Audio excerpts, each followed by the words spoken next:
नमस्ते भारत, मैं अविनाश और आप देख रहे हैं आंखों देखी। कुछ टेक्निकल इशू के कारण लाइव हमारा गड़बड़ा रहा था, लेकिन फिर हम आपके साथ हैं और हमारे साथ हैं बीजेपी के समर्थन में हमेशा एक कदम आगे रहने वाले सोशल वर्कर के तौर पे भी सरघाटी के जाने माने और उभरता हुआ चेहरा प्रवीण जी, और साथ में हमारे हैं फिरोज खान, वरिष्ठ पत्रकार हैं और यहाँ के हर मुद्दों पर एक नजर बनाए रखते हैं। तो शेरघाटी कितना सफल मानते हैं पूरे शेरघाटी के हर क्षेत्र को, हर मुद्दों में शेरघाटी का स्वास्थ्य, शिक्षा, हर विभाग को देखे तो शेरघाटी को उस मानक पे कितना अंक देंगे 10 में? सबसे पहले आपके चैनल आंखों देखा का बहुत बहुत आभार। सभी को, दर्शकों को नमस्कार, जय श्री राम। ऐसे विकास के मानक में शेरघाटी हम समझते हैं कि नीचे से प्रथम द्वितीय आ जाए तो बहुत है। इतना दिन में जितनी तेजी से विकास करना चाहिए था शेरघाटी को, यहाँ के लोगों ने उतना किया नहीं। दोषी कौन?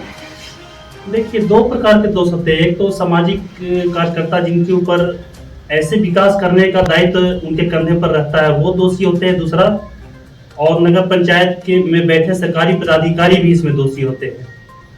वो केवल दलालों के आधार पर चलेंगे तो विकास नहीं होगा। नेता भी केवल अपने विकास के आधार पर चलेंगे तो विकास नहीं होगा। मतलब आप सीधे बता रहे हैं कि यहाँ पे दलालों का बोलबाला है?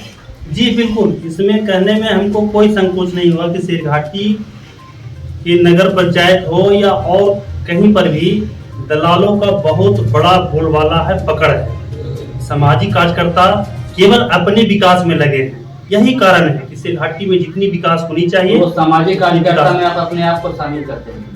जी बिल्कुल सही बात है। हम तो सामाजिक कार्यकर्ता के रूप में हैं, 18-20 वर्षों से सामाजिक कार्यकर्ता के रूप में काम कर रहे हैं। यह बात सत्य है। सत्य है। तो फिर दोषी की जब बात आती है तो आपका जवाब कहीं ना कहीं वो सर काफी गोलमाल वाली बात है। आप क्यों नहीं कहते कि पिछले 15 साल जो शासन रहा है वो बीजेपी समर्थित एनडीए पार्टी का रहा है और उसमें शेरघाटी का विकास नहीं हुआ? खुलकर बोलिए ना, बोलने में क्या है? जी, ये बात भी सही है कि जितना विकास होना चाहिए था उतना नहीं हुआ। यही कारण है कि इस विधानसभा चुनाव में एनडीए प्रत्याशी पूरी तरह हारे हैं। ये बात सत्य है। उनके समर्थन में वोट मांगे थे कि नहीं इस बार? देखिए, उनके समर्थन में तो नहीं मांगे थे।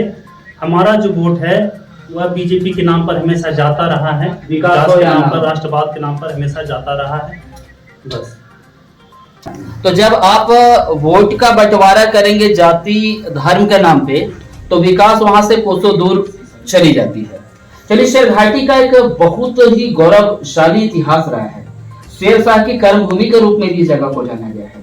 कभी लोगों ने इसे शेरों की घाटी के रूप में उपमा दिया इस जगह का। लेकिन अभी क्या है कि शेरघाटी आप बस स्टैंड के आसपास चले जाए तो सुअर विचरण करते हुए आपको दिख जाएंगे। और वही नहीं, यहाँ के अस्पताल के पीछे वाले क्षेत्र में चले जाए तो गंदगी का अंबार पटा पड़ा है। शेरघाटी समस्याओं से जूझ रहा है। शेरघाटी, ये नाम ही कुछ अजीब अब शेरघाटी के लिए लग रहा है। शेर दिख नहीं रहे यहाँ पे, न राजनीति के मैदान में, न सामाजिक कार्यकर्ताओं के मैदान में। कहने का मतलब वो जोश नहीं दिखता। बहुत अच्छा विषय आपने उठाया है। वास्तव में शेरघाटी बस स्टैंड के अंदर हो या ठीक बगल में सरकारी अस्पताल हो, वहाँ पर कनूतर नगर का जो दृश्य हमने देखा कि सुगर उसमें लौट रहे हैं, भर घुटना रोड के ऊपर पानी जमे हैं। और एक वर्ष से नहीं, 15 वर्षों से उस मोहल्ला का, 3-4 मोहल्ला का प्रमुख रास्ता रहा है। वो लोग आवाज उठाते उठाते थक गए। लेकिन यहाँ के सामाजिक कार्यकर्ता या नगर पंचायत, ऐसे ये सभी का उस पर दृष्टि गया नहीं। जो पूर्व विधायक थे उनका भी दृष्टि गया नहीं। अभी तक वर्तमान विधायक का भी दृष्टि गया नहीं है। एकदम नारकीय स्थिति बना हुआ है। पता नहीं विकास करने में लोग को क्या नुकसान होगा, ये हमको समझ से परे है।